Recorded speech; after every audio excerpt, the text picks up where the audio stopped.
podcast Endomarketing Brasil de volta. E ó, primeira coisa, você está nos assistindo pelo YouTube, ativa o famoso sininho, curte o nosso podcast, o nosso episódio, e segue nas redes sociais, @pixmedia. Hoje o nosso assunto é onboarding. E claro que a gente vai ir muito além do famoso kit de boas-vindas, que todo mundo adora e que todo mundo posta, que faz muito sucesso aí, principalmente no LinkedIn, mas que a gente sabe que integrar uma pessoa à cultura de uma empresa, aos processos, vai muito além disso, né? E hoje nós contamos aqui com a presença de uma especialista, que é a Daniele Seger, que é psicóloga de formação e trabalha com recursos humanos. Dani, seja muito bem-vinda. Conta um pouquinho para nós as tuas vivências e o teu histórico até chegar nesse ponto de trabalhar com os processos de onboarding. Obrigada, Cris, pela oportunidade, por estar aqui com vocês. Então, sou psicóloga, né? Como tu bem disse, trabalho já há 18 anos, e aí contando o tempo de estágio já dá 20 anos aí na área de gestão de pessoas, de RH, recursos humanos, né? Então, o meu chão e a paixão é trabalhar com as pessoas dentro do mundo do trabalho, né? Esse mundo do trabalho que tem uma diversidade muito grande e começa tudo pelo onboarding, né? Que é o nosso tema de hoje.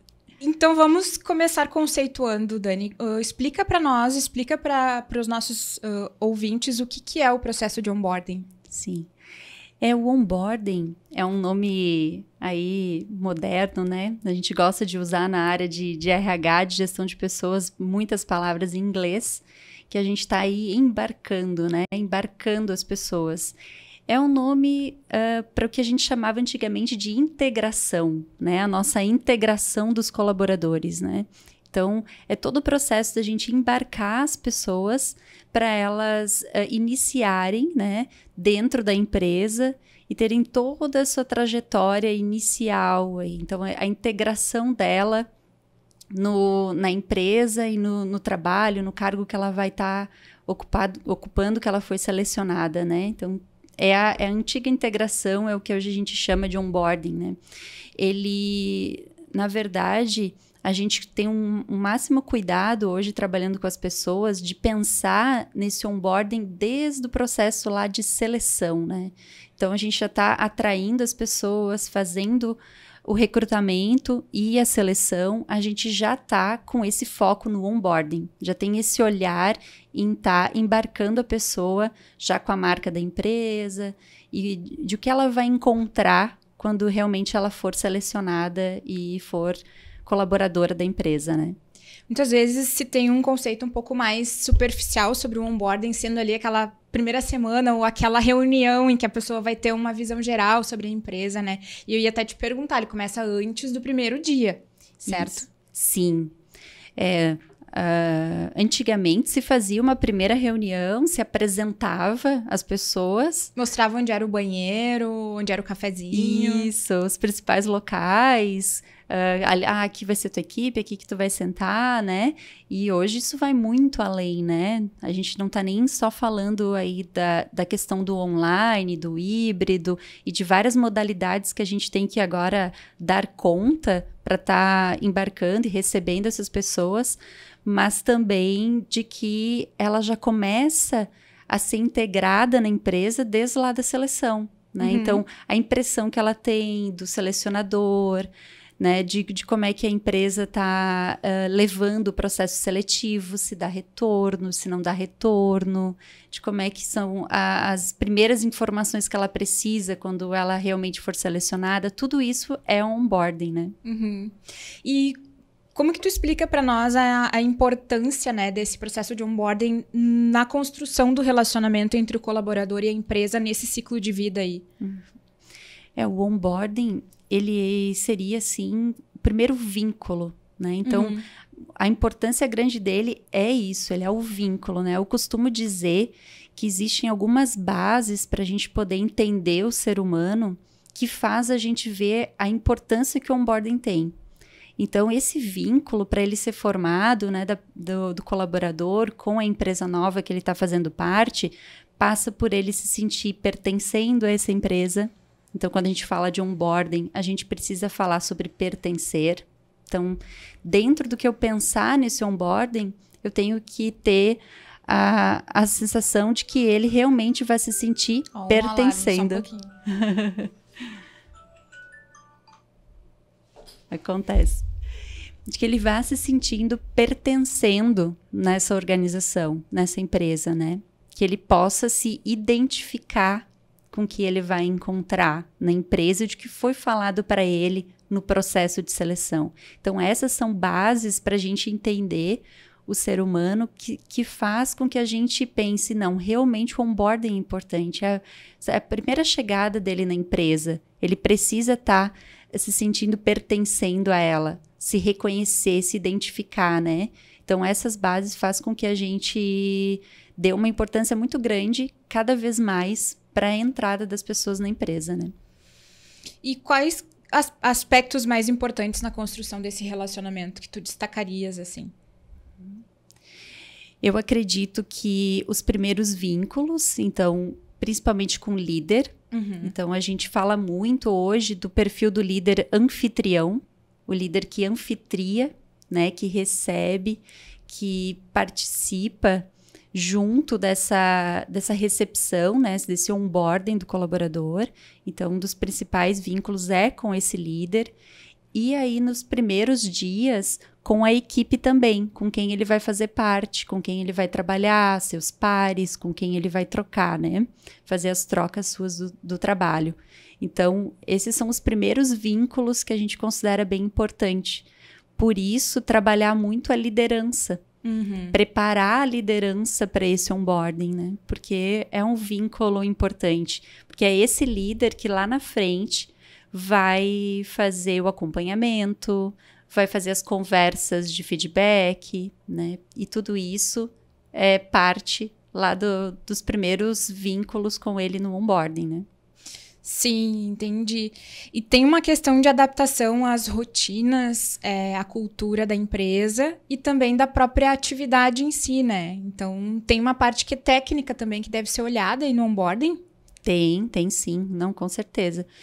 Para montar um onboarding que dê conta, né? Que amplie, dê conta de tudo isso que o colaborador precisa, a gente sempre diz que ele, então, chega na empresa, ele é apresentado, como a gente comentou antes, né? É claro. Apresentado para as pessoas, recebe o kit de boas-vindas, né? Que é importante, já tem aí uma base de pertencer, né? Ou eu pertenço a essa empresa, eu estou recebendo um kit aqui com a marca, que agora é minha marca também. E aí começam as várias etapas desse processo de onboarding. Então, um deles é o treinamento do cargo. Então, ele vai ter uma série de treinamentos do cargo, onde ele vai aprender processos, instruções de trabalho, o dia a dia dele, né? Então, cada empresa tem o seu funcionamento. Às vezes tem já uma universidade corporativa que ele tem acesso a esse material. Às vezes é o colega que vai passar uma parte prática para ele. Então, tudo isso tem que estar sendo contemplado, né? Para ele realmente poder estar aprendendo a parte técnica. A gente costuma ter uma falsa noção de que o colaborador vai chegar, eu vou apresentar, e aí ele vai ter ali autonomia, né, para ir, vai fazendo atividade. Tá aqui o computador, né, vai fazendo atividade. A gente tem que deixar uma certa autonomia. Então, por exemplo, aqui estão os treinamentos que você pode buscar para aprender, mas tem que ter treinamentos já padrões e obrigatórios para que ele se sinta fazendo parte e se identifique com aquela atividade que ele veio ali para fazer, a responsabilidade que ele veio executar, né? Então, isso é bem importante, ter esse equilíbrio na medida quando for organizar o cronograma desse onboarding, né? Eu ia até comentar, e ter uma rotina para ele ali naqueles primeiros dias, né? Para ele saber, para ele ter uma sequência, se sentir inserido e às vezes não ficar perdido, na verdade, né? Sim, isso na prática a gente vê, e por isso que a gente faz melhorias constantes no onboarding, porque a gente vê muitas questões a desejar, que a gente faz como RH lá na prática, né? Acaba, às vezes, deixando o colaborador com um período, uma tarde ou uma manhã sem ter uma atividade logo no início dele, vamos dizer aí na primeira semana, e aí ele às vezes se sente muito perdido. Às vezes em empresas grandes, tu falou de apresentar os locais, né? Então, às vezes, por exemplo, para chegar no refeitório, ele tem dificuldade para chegar no refeitório, né? Numa grande indústria aí que eu já tive experiência, é longe, tem que passar por vários locais. Então, às vezes, se faz necessário a gente incluir no onboarding que ele tenha aí um padrinho, alguém que possa assessorar ele. Ou alguém que vá acompanhá-lo nesse primeiro almoço, né? Isso. São detalhes que parecem coisas simples, mas que fazem diferença, né? A gente conseguiu descobrir essas questões que eu estou dando exemplo agora, porque a gente fazia um acompanhamento desse colaborador aí nos 30 dias dele, de que ele estava, né, na empresa. E ele foi trazendo essas questões. Olha, eu me senti muito perdido, não sabia onde é o refeitório, fiquei um dia sem almoçar, né? Então, a importância de quando a gente vai fazer o onboarding, de poder ter um acompanhamento, de alguma forma, seja ela através de questionário, ou se for possível presencial, né? Online, mas que a gente converse com esse novo colaborador para ver se ele está sendo bem assistido. E aí, até com esses indicadores, a gente pode fazer melhorias. E o bom senso, observação também. Eu passei por uma experiência, eu te fiz a pergunta anterior referente à questão de não deixar a pessoa sem nada, perdida, mas ao mesmo tempo a experiência que eu tive foi o contrário, uma empresa tão grande, tão complexa, e com tanta gente no escritório muito grande, que eu fui apresentada para tanta gente, eu recebi tanta informação que eu ficava zonza, completamente zonza, não estava mais retendo nada. Aquela primeira semana foi exaustiva, assim, ao extremo, né? E eu noto isso, às vezes, quando é organizada uma agenda de onboarding para uma pessoa nova que entrou numa empresa muito grande, né? 4, 5, 6, 7 reuniões de integração no mesmo dia. Existe a ânsia de que a pessoa esteja habituada àquele local o mais rápido possível, mas também existe aí uma questão de retenção, de exaustão, né? E um tempo, né? Um processo. Um processo para até para o nosso cérebro conseguir assimilar tudo, para ter aprendizagem, né? Nesse tempo. Essa é uma questão bem importante que tu traz, porque como é que a gente mapeia ou sabe o tempo do onboarding, né? Sim. Que é isso assim que tu tá trazendo e que é uma angústia tanto do RH quanto às vezes do colaborador, que recebe ou uma enxurrada de informações ou se sente perdido. De novo, a gente achar esse equilíbrio, né? Claro que vai depender muito da complexidade da empresa, né? Para a gente poder mapear esse tempo de onboarding. Da natureza da atividade. Da natureza da atividade, né? Então, se é uma indústria, se é um varejo, se trabalha com atendimento, né? Então, qual é o tempo que ele tem para assimilar as atividades, né?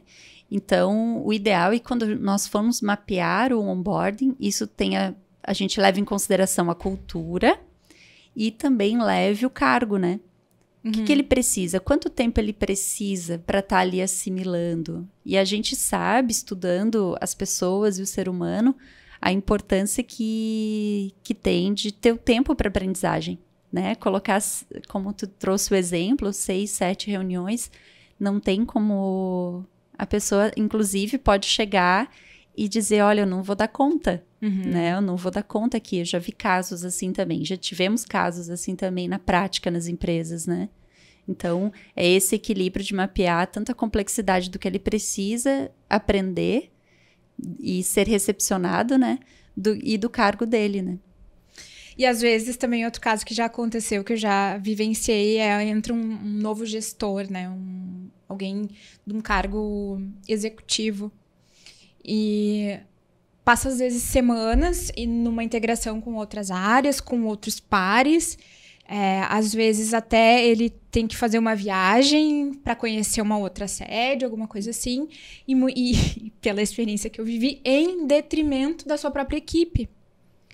Então, assim, não conseguiu dedicar um tempo para conhecer mais a fundo a própria equipe, entender a dinâmica da área, né? Daqui a pouco acalmar o coração daquela equipe, né?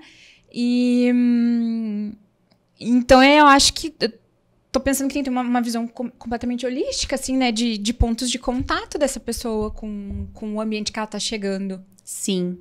Ainda mais num exemplo desse que é um líder, né? Alguém que vai receber uma equipe também, que se não for uma promoção interna, é uma equipe desconhecida, Sim. Né? E com certeza está ansiosa para conhecer esse novo líder. Tem que ter um equilíbrio entre o que ele, como novo colaborador, precisa receber de informação, conhecer uma nova sede, conhecer algum processo, mas também ele poder ser recepcionado por essa equipe e, ao mesmo tempo, ele fazer um onboarding com essa equipe, né? Sim. Porque não deixa de ser um onboarding novo também ali com a equipe, né?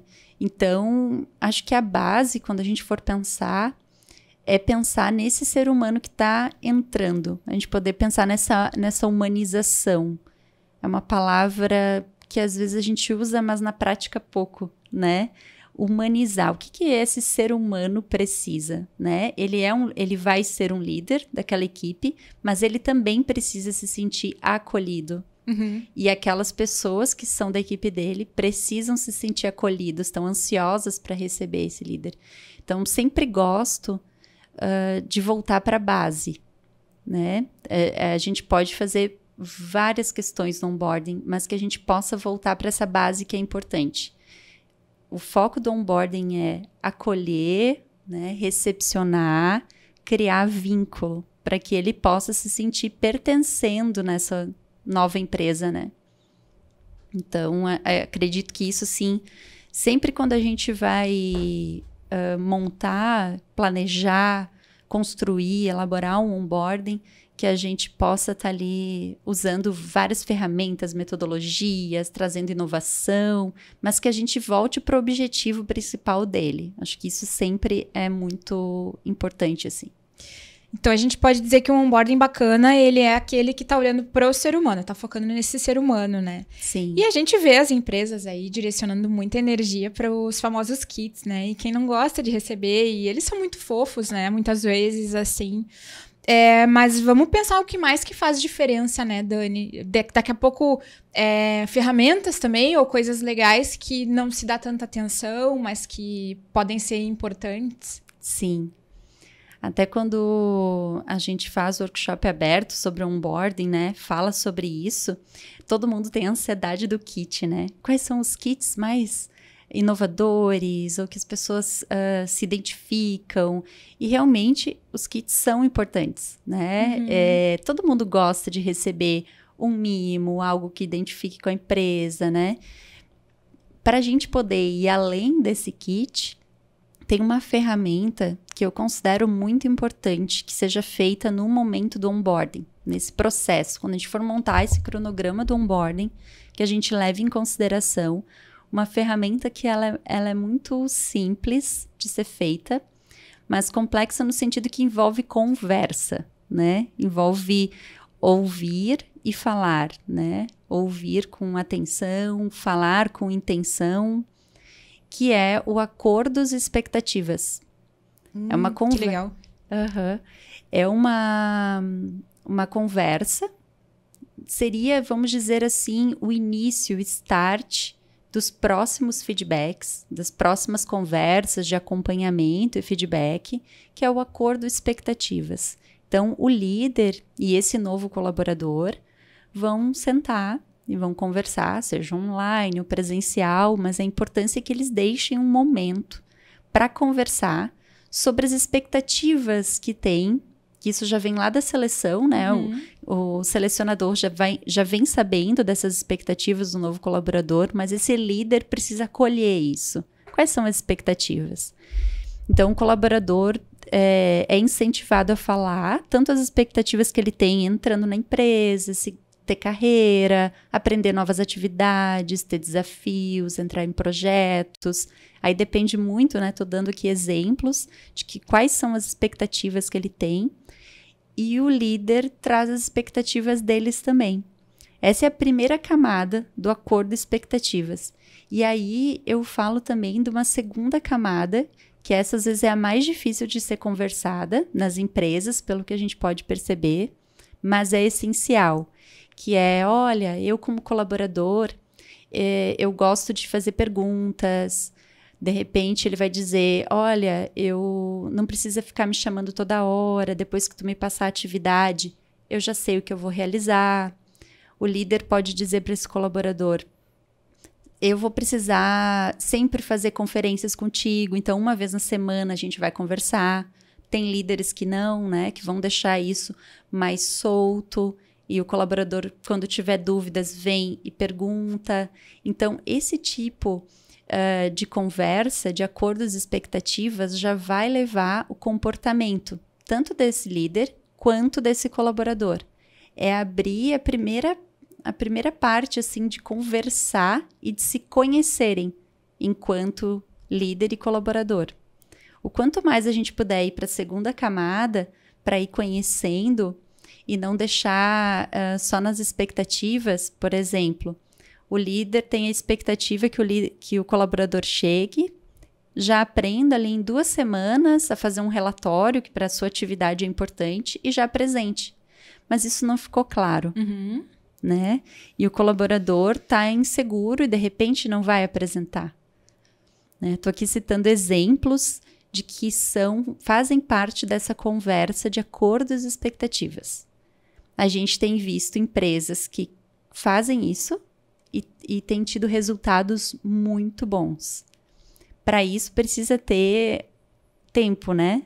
Dedicar ali, incluir nesse onboarding um tempo de conversa. E ter uma vulnerabilidade também, uma abertura para estar vulnerável, né? Sim, uma abertura para poder falar sobre seu comportamento. Isso não é fácil, né? Não é algo comum de a gente se apresentar vulnerável, mas se iniciar no onboarding com pequenas questões do comportamento, acredito que já começa a ter bom resultado para o acompanhamento e depois para o feedback futuro, né? Essa é uma ferramenta que eu sempre recomendo e tenho visto uma prática muito boa nas organizações que têm feito isso. E aí tem que ter uma aproximação com os gestores e prepará-los para isso, provavelmente, né? Sim. Ideal é que se faça treinamento, desenvolva esse líder para que ele esteja aberto para essas conversas, né? Quando a gente já fala de feedback, acompanhamento, a gente já está desenvolvendo ele. E aí poder inserir os acordos e expectativas, né? Porque no decorrer do trabalho desse colaborador, esses acordos, eles podem ser sempre realinhados, né? Claro, com Vai certeza. mudando, é muito dinâmico as coisas e aí pode estar realinhando, né? Um outro ponto que eu costumo ver um pouco em descrição de vagas, que me lembrou isso que tu me falaste dos acordos, e eu acho que mais em vagas internacionais até que eu tenho visto, que é assim, ao final do primeiro mês você deverá estar fazendo tal e tal coisa. Ao final dos primeiros 3 meses, ao final do primeiro ano, né? Isso é a expectativa, digamos, que da descrição do cargo, né?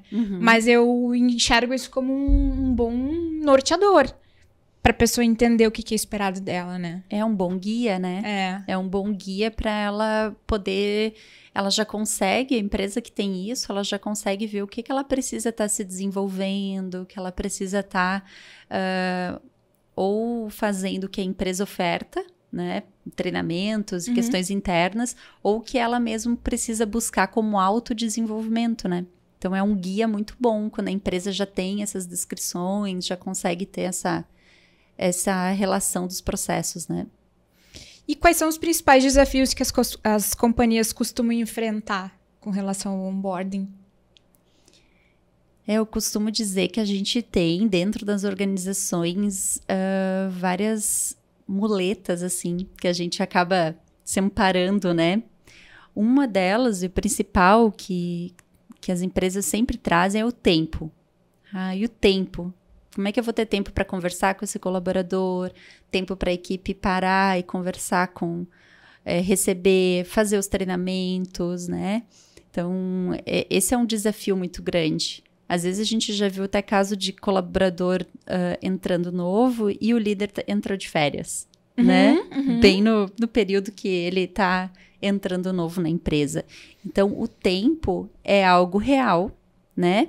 Existe, mas também que as empresas precisam cada vez mais se organizar. Então, esse é um desafio, né? Se organizar no processo, no tempo e na importância que tem fazer um onboarding. É isso que eu pensei, assim, é o priorizar o onboarding, né? Dentro do restante de coisas que precisam ser realizadas. Numa das organizações que a gente teve prática, a gente conseguiu mostrar a importância do onboarding através de indicadores. Então, como eu falei antes, esse indicador de acompanhar o colaborador nos seus primeiros meses de casa e também a entrevista de desligamento, né? Entrevista de desligamento também nos trouxe muitas questões de desafios que o novo colaborador sente e acaba saindo da empresa, né? Então, além do tempo, a questão de não ser acompanhado, né? Não ter esse acompanhamento, esse é um desafio. Acabam deixando o colaborador sem um acompanhamento e como tu até trouxe exemplo da complexidade, às vezes é muita informação e ele não é acompanhado e aí às vezes parece que não vai dar conta, né, de tudo aquilo que ele está recebendo naqueles primeiros dias de trabalho. Então, a falta de acompanhamento dessa pessoa é um desafio bem grande para as empresas, né? Em quais etapas, Dani, ou aspectos do onboarding, né, que mais costuma acontecer a conexão e a desconexão com a empresa? A conexão, ela vai desde o kit, que a gente comentou, de me conectar, né, de me sentir fazendo parte, eu ser bem acolhido, então eu ter pessoas, referências na equipe que eu faço parte, seja o meu líder, seja alguém da equipe, algumas pessoas chamam de padrinho, outros de colega, mas eu poder ter referências de pessoas que me conectem e que eu possa tirar dúvidas e estar ali no primeiro dia no almoço, em alguns momentos daquela semana, daquele período de onboarding. Então, isso conecta. E o que desconecta muito é não ter a presença e o acompanhamento do líder. Mesmo eu tendo da equipe, o líder é essencial. A gente precisa falar disso. Claro. O líder é essencial, né? Então, eu não ter, isso desconecta. E, às vezes, esse líder não tem esse tempo, né? E acaba desconectando. E eu não ter acesso a todo o meu processo de trabalho. Às vezes, na hora de organizar a parte dos treinamentos técnicos, eu acabar ainda não tendo acesso a tudo que eu preciso. E aí isso me desconecta da minha importância ali dentro da empresa. Exemplo, tô 2 semanas aqui, eu ainda não recebi acesso ao material que eu preciso para fazer aquela planilha, ou treinamento para eu saber manusear o sistema que eu preciso fazer uso. Então, isso também é algo que desconecta, quando eu não tenho acesso aos processos, materiais e informações importantes, né? É uma coisa muito interligada ao dia a dia, à atividade em si, mas que, pelo que tu estás trazendo, tem um grande papel nessa questão da conexão e do onboarding conceitualmente falando, né? Isso tem muito a ver com o relacionamento daquele colaborador com a empresa a longo prazo. Sim. Então, é o tipo de ponto que às vezes pode ser negligenciado por tempo, ou por uma questão burocrática da empresa, mas que é tão crucial, né? Me chama atenção isso. Sim, sim. E aí a gente atinge uma das bases, né? Porque além de pertencer, se identificar, o ser humano tem necessidade de ser reconhecido. A partir do momento que eu não tenho acesso e que o meu trabalho está ali sem ser realizado como deveria, eu não me reconheço, né, como importante ali na empresa. Então, parece algo simples, né, ter acesso ao material de trabalho, mas que faz grande diferença para parte da essência das pessoas, né. Esses tempos eu estava estudando um material sobre onboarding e tinha tipo um passo a passo, assim, alguns pontos para se atentar e me chamou muita atenção uma sugestão que eu li, que era um guia com orientações para pessoas sobre o primeiro dia dela. Então, no primeiro dia, tal hora, se dirige a tal lugar, faz tal coisa, lá o fulano vai te receber, a programação para esse teu primeiro dia vai ser essa. Isso antes desse primeiro dia, né? Que já começa a conectar a pessoa com aquele primeiro dia, porque acho que tem uma grande ansiedade desse desconhecido de como vai ser, né? Tem. É muita coisa desconhecida. É muita informação e é coisas básicas, assim, que eu me lembro que as pessoas falam, assim, para mim, que é importante receber antes, né, do primeiro dia. Exemplos básicos. Posso levar lanche? O lanche, vai ter lanche, tem um momento pro lanche, porque às vezes a gente esquece disso, né? Leva uma garrafinha d'água. Tem onde estacionar ali perto da empresa? Tem onde estacionar. Empresas pequenas, né, que a gente tem a realidade que não tem refeitório, tem restaurante perto, porque naquele primeiro dia talvez ela não vai estar lá com seu vale-refeição, né? Então, pequenos detalhes que fazem toda a diferença para a pessoa se sentir mais acolhida, né? Então, isso vem antes, né? Tem algumas empresas que fazem uma carta de onboarding. Então, a partir do momento que a pessoa recebe o retorno de que ela é selecionada e ela aceitou, ela recebe uma carta e aí vão todas essas informações, assim, básicas, mas que fazem diferença para a pessoa, né, que está entrando nova na empresa. Uma empresa pequena ainda, que não tem lá um RH muito estruturado, que não tem daqui a pouco uma pessoa que vai se dedicar a olhar para o onboarding, né? Tem um fluxo menor de pessoas, assim. O que tu consideras o mais importante, né? O essencial na hora de receber as pessoas? Eu não vou nem dizer estruturar o onboarding, porque às vezes também não é necessário, né? Já trabalhei em empresas pequenas e o mais importante no onboarding, se não tenha toda essa estrutura, é passar todas as informações necessárias, esses pequenos detalhes que a gente acabou de falar.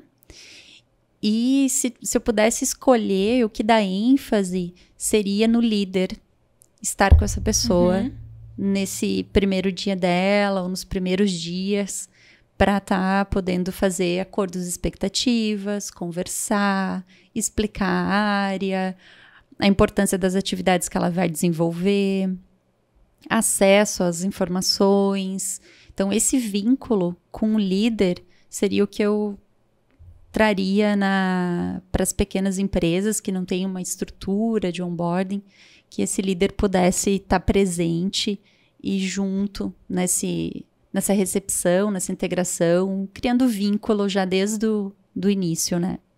E a partir do momento que surge a necessidade ou o desejo de implementar daí, melhorar os processos de onboarding, né? Como é que se começa? Existe algum processo recomendado ou pré-definido? O onboarding a gente sempre começa pela seleção. Então, exemplo, em algumas empresas a gente já insere o líder nesse processo de seleção. Ah, Dani, mas o líder sempre deveria participar de seleção, mas não é uma realidade que a gente vê em todas as empresas, né? O líder direto, né? O líder direto, participar já dessa seleção. Então, a gente já começa na seleção implantando processo de onboarding. Então, já tendo cuidado para que esse candidato que possa vir a ser colaborador já seja bem recepcionado, já tenha todas as informações necessárias, que o líder que possa participar dessa seleção, então ele já conhece esse líder, até para ver se as características dele já vão fechar com as características desse líder, isso é super importante. Na seleção, às vezes a gente já tem aí características para poder o líder trazer no acordo as expectativas lá do início dele. Então, o mapeamento para a gente construir, elaborar um onboarding já começa lá na seleção. E aí, podendo já pensar nesse cargo e qual é o tempo necessário que ele precisa de onboarding. Vai ser 15 dias que ele vai estar sendo recepcionado no onboarding, vai ter os treinamentos dele, vai estar conhecendo a equipe, vai estar conhecendo mais sobre a estratégia da empresa, a cultura, os valores. Então, tudo isso é considerado na hora da gente montar e construir o onboarding, né? Para que a gente possa saber todos esses processos, a gente leva a base que eu disse, assim, esse colaborador, ele precisa se sentir pertencendo. Para se sentir pertencendo, o que eu preciso incluir nesse onboarding? Eu preciso falar da empresa, da cultura, dos valores. Eu preciso que ele conheça a equipe. Eu preciso que ele tenha acordos e expectativas com o seu líder. Para que ele se identifique com essa empresa. Que ele tinha essa expectativa lá na seleção, em fazer parte dessa empresa. Para que ele se identifique no onboarding. Eu tenho o kit, né, onde ele vai poder se identificar ali com a marca, vai receber um mimo, um carinho, né? Vai se sentir orgulhoso, vai mostrar para todo mundo. Vai se sentir orgulhoso que está fazendo parte, que conseguiu, é uma conquista, está fazendo parte daquela empresa. Vai estar sendo ali recepcionado pelos colegas, vai poder estar tendo, de repente, em algumas empresas, almoço, encontros, que já faz parte aí do onboarding, para estar se sentindo incluído, né, e recepcionado. Vai ter um momento dele para que ele possa aí exercer a vulnerabilidade, a coragem dele, que também faz parte nossa do ser humano, né? Vai estar tendo acesso aos treinamentos, né, a parte técnica, de processos de trabalho, tudo que ele precisa para o dia a dia. Então, tudo isso é considerado para a gente poder estar montando a estrutura do onboarding, né? É bastante, sim, bastante coisa, né? Bastante questões e processos. E o primeiro passo é fazer um mapeamento do que já existe, de repente, né? Isso. Uma avaliação de como que está funcionando, como que as pessoas estão percebendo também. Uhum. Por isso a importância de a gente ouvir quem é novo na empresa, né? Como é que ele foi recepcionado, o que fez falta, o que foi importante, né? Nesse acompanhamento, que aí já vai, a gente já vai ter informações de como é que a gente pode estar melhorando o onboarding, né? E dá para contar com o apoio de alguns indicadores, Dani, também. Não sei se existe esse indicador exatamente, mas a retenção das pessoas, né? O sucesso daquela contratação, digamos assim. Sim. Isso tudo o RH tem indicadores. Sim. Só trabalhar, né? A parte... Se cruzar com o que tu quer saber do onboarding. Isso, a parte dependendo da vaga, quanto tempo levou para ter essa vaga. Às vezes é um cargo difícil de ser contratado, a gente tem que ter muita atenção, uma atenção redobrada no onboarding, né? O tempo desse cargo na empresa, que é a retenção que tu trouxe. Quanto tempo esses cargos ficam na empresa? Qual é a rotatividade que tem, né? O mapeamento de quanto tempo essa pessoa precisa para ser treinada. Isso me chama a atenção que algumas empresas não têm. E é algo bem básico de desenvolvimento humano que a gente precisa ter. Quanto tempo esse cargo precisa para ser treinado? Eu preciso... Para ser treinado nessas atividades são 35 dias, são 40, né? Aí 15 dias, que é o treinamento que a gente chama de básico, né? Treinamento básico para aquela função, para aquele cargo. Então, tudo isso precisa ser mapeado e tem indicador para isso, né? Se o RH tem essa atenção. E as entrevistas de desligamento, o acompanhamento desse colaborador também nos traz indicadores de por que as pessoas não estão se vinculando na empresa. Às vezes elas saíram porque acabaram não tendo esse vínculo, né? Não se sentiram pertencendo, não se sentiram reconhecidas. Será que isso começou lá no onboarding, né? Ela saiu com quanto tempo que ela foi contratada na empresa? Então, tudo isso são indicadores importantes para a gente poder olhar o onboarding que já existe, né, e poder fazer melhorias. E quais costumam ser os gaps mais comuns no onboarding, assim? Mais frequentes? Ou, daqui a pouco, os mais graves? Sim. É bom a gente falar, né, Dani, um pouco de vida real, assim. Não adianta ficar dourando a pílula e eu acho que a gente tem que entender que tem oportunidade de se evoluir por aí no mercado e é legal a gente trazer isso pra mesa, né? Sim, super importante. Porque é a prática, né? E é o que a gente tem muita dúvida e quer muito saber, né? Quais são os gaps? O que a gente pode fazer? Eu acredito que, assim, um dos gaps são as pessoas que estão fazendo o onboarding, que construíram ele, seja o RH, seja a área de endomarketing, né? Toda a parte de comunicação interna que se envolve. Agora, employer branding, eu acho que se envolve bastante também, né? Se envolve. Me parece. Envolve muito com isso, porque é a marca, né? Sendo ali desde o início, desde lá da seleção. Então, toda essa área, às vezes, ela tem uma dificuldade, tem um gap de ter empatia e se colocar no lugar das pessoas que estão entrando nova na empresa. Esse é um gap. Bem básico, mas ele existe, né? Eu tô ali acostumado no processo a selecionar, contratar as pessoas, tem prazo, e eu acabo não me colocando no lugar de alguém que entra novo e não sabe nada lá da empresa. E às vezes até dos mais diversos perfis de cargo, né? Mesmo, né? De necessidades dos executivos é de um jeito, o pessoal de escritório é outro. Daqui a pouco, nas fábricas, na linha de frente, é completamente diferente, né? Sim.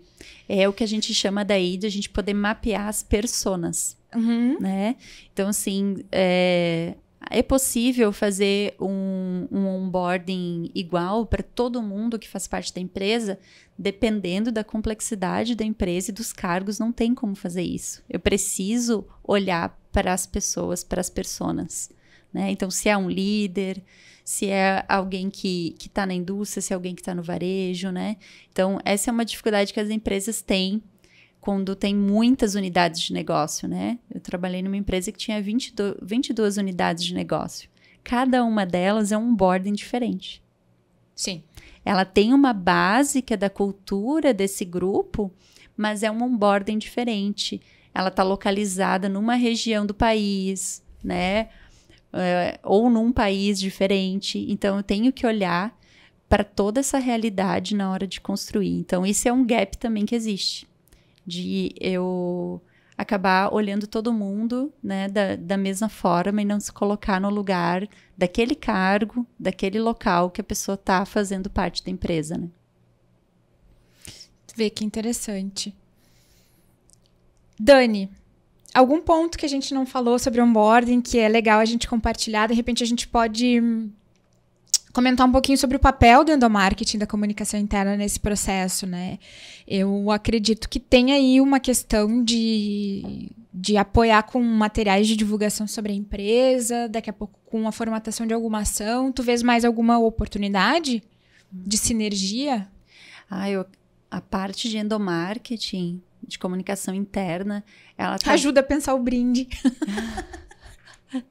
Aí, às vezes fica só nisso, mas não, porque ela tem a especialização e o conhecimento numa das partes importantes para fazer a ligação com o onboarding, que é a identificação, né? Então, quem trabalha na área de endo, de comunicação, tem um conhecimento da empresa e da marca.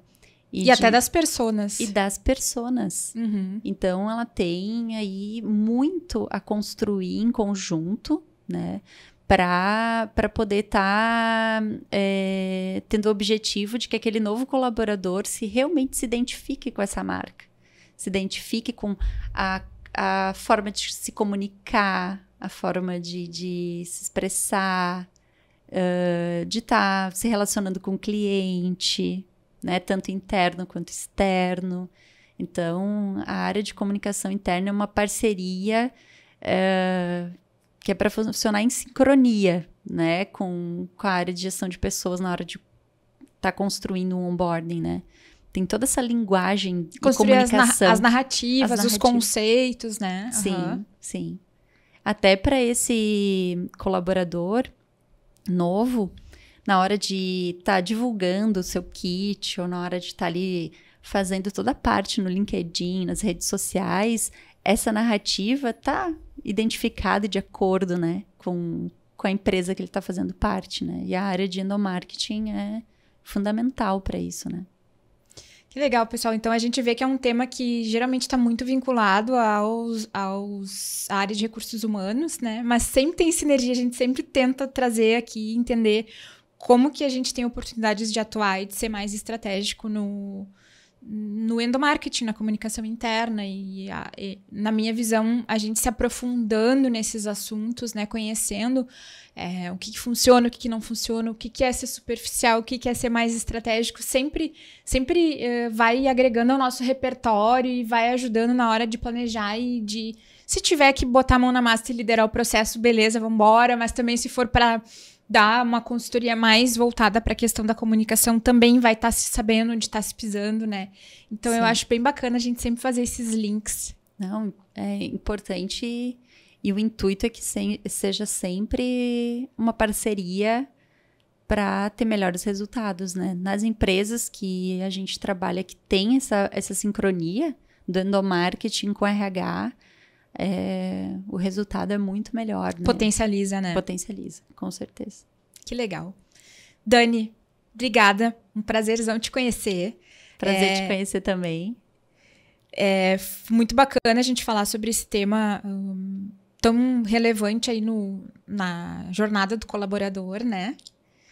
E ficamos por aqui com mais essa edição do podcast Endomarketing Brasil. Não esqueçam de curtir e seguir a gente nas redes sociais, @pixmedia, @Endomarketing Brasil. E semana que vem a gente volta com mais um episódio. Obrigada!